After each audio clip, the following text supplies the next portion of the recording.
What is up, everybody? Welcome to another weekend roundup here on Touchline Talk. Thank you so much for tuning in. As always, be sure to hit that subscribe button so you don't miss any of the content I put out every single week.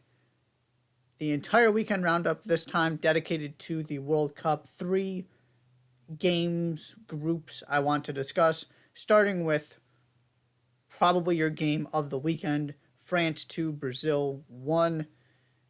France came out of the gates flying, looked exponentially better than they did in game 1, got the early goal, and it looked for a little while like they might run away with this.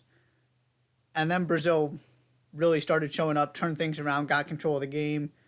Dabinha gets the goal to get them back in it. Nice combination play. And all of a sudden, it's pretty evenly balanced off of the first, 75, 80 minutes of the game. Brazil really got some momentum, and once they got into the game, were creating chances, were causing France trouble, pinning France in. And ultimately, your difference is Wendy Renard. The aerial presence, the threat she always poses, somehow she ends up unmarked on a set piece, and you simply can't do that. So Wendy Renard nets the late winner to propel France past Brazil. I still don't see very much between these two teams. I still think if they played again, I would lean toward Brazil. Once they figured it out, they were the better team. But it did take them a little while, and France were excellent in the first 20, 25 minutes of the game.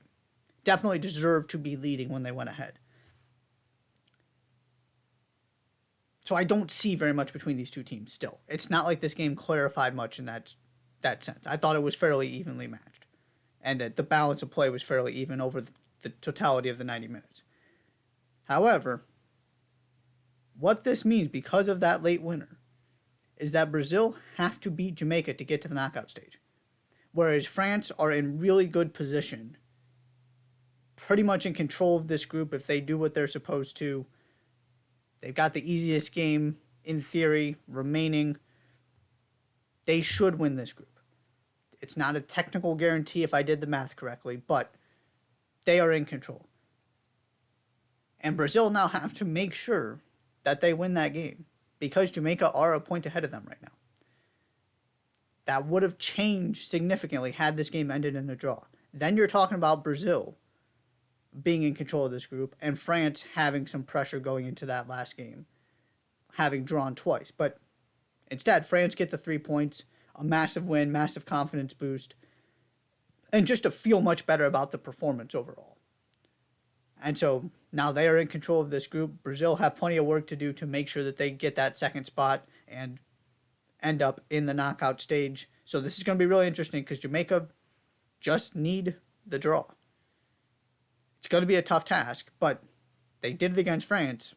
You wouldn't count them out doing it against Brazil as well. So this sets up to be a very, very interesting end to that group. Your big surprise result of the weekend, Germany losing to Colombia. I talked about this Colombia team before the tournament. I said there is so much positivity, so much positive momentum, the upward trajectory. This is becoming one of the better teams in CONMEBOL, one of the better teams in South America. I just wasn't sure that they were ready this tournament. And I was wrong. They have been really good. There aren't many teams that went 2 out of 2. I believe it was 5. And you're talking about your Swedens, your Englands, your Japans, and your Spains. I believe those were the only other 4. And you're talking about Colombia. And of course, Colombia is here in large part because of Linda Caicedo, who I laid out as your player to watch for this team heading into the tournament. It's not like she was a secret in terms of she plays for Real Madrid. She was terrific at Copa America last summer. She was one of the more promising young players in the world. She's performing, as a teenager here. And not an old teenager, but 16, 17, 18. So it's not like she's coming out of nowhere. It's not like this is stunning. But this is the first opportunity, because of this expanded field and because of the fact that she's 18 years old, that you're getting to see players like this sometimes on the grand stage. And obviously this is her first opportunity on the world stage. And my goodness, is she taking it. absolutely spectacular. That goal against Germany was one of my favorites I've seen in a while. And, you know, Germany ultimately do equalize, and Colombia come back with a last second winner to take those 3 points and to be in control of this group. To me, Linda Caicedo is the breakout star of this tournament. She is one of the stories, just her in general. Of course, the other big story developing here is the injuries, unfortunately. Thankfully, Kara Walsh, it's not an ACL. England have announced. Going to have to see what her status is. Not going to play in the group stage finale, but see what her availability is for the knockout stage. Sam Kerr, still questions. I'm going to talk about Norway in a second. And I'm recording this before that third game for Australia. So going to have to see what role she plays. She says she's available. Could be just mind games. But there were so many injuries coming in, and now you've got 3 other major ones that have been a storyline in this tournament. But outside of that, Linda Caicedo is the breakout player. And the other part of this I'll throw out there. That side of the bracket is as I'm recording this, again, I don't know what happened in Group B. But there's so much uncertainty because of France, Brazil, this loss from Germany, what happens in Group B, that it's hard to tell where you want to end up to make your path, quote unquote, easier. So it's I don't even know if it would be beneficial for Colombia to win this group or not. All I know is it looks like Colombia is going to get an opportunity, assuming nothing catastrophic happens, to play in the knockout stage and to get another really good opponent, similar to Germany, at some point here, at least one more, which I am really excited about to see what Caicedo can do and can see if they can do this again. Because it's not like they got thoroughly outplayed and somehow managed to just pull 2 goals out of nothing. They didn't thoroughly outplay Germany either, but they looked like they belonged on the field. And if they can do that against Germany, they can do that against anybody. So this is becoming one of the kind of the Cinderella team that you can't help but cheer for. And if they can do this to Germany, I am really curious to see what they can do, assuming they get to the knockout stage, which they're in perfect position to do now, and very well may end up winning this group. And then there's Group A. Switzerland, win it, get a draw against New Zealand to end the group stage undefeated.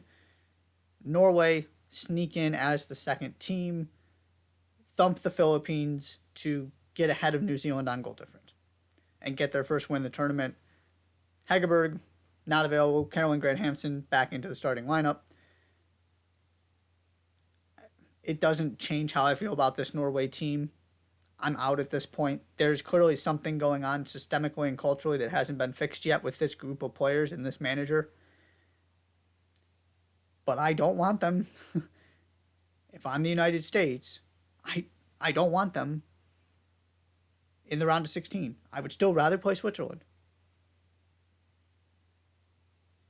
That it adds an extra element to that side of the bracket that now you have potentially a healthy or somewhat healthy Hegerberg and this talented team, not where they're supposed to be in the bracket. But that's a conversation for another day in terms of what this round of 16 ends up looking like. The bigger point I want to make here is from New Zealand's standpoint. As a host, you start by beating Norway. You get game 2 against the Philippines. That spot should have been clinched, basically, there. That's the difference in this group. Norway thumped them. New Zealand lost to them. And if you're New Zealand, you have to be so disappointed that is how this group got decided. Because you got your win. You put Norway 3 points behind you. You held Switzerland to a draw. You did everything except for win the game that it looked like you were supposed to win on paper. They did everything that you wouldn't expect them to do and didn't do what you would expect them to do. And so Norway got their goals, got the offense going, and ultimately won out on goal difference. And it just really disappointing if you're if you're New Zealand, because it was there. It was there for the taking. You did the hard part and couldn't finish the job and show consistency game to game. Because 2 performances might not be enough. You got to get that third one. You don't have to win all 3, but you put yourself in a dangerous situation when you only have 1 win and when 3 points can swing things so dramatically. And that's what ended up happening here. So Switzerland, winners of Group A. Norway, runners up. We'll see how the rest of this bracket starts setting itself up with these groups finishing over the next few days. That is all for the weekend roundup. Thank you so much for tuning in. Be sure to hit that subscribe button. I'll see you next time.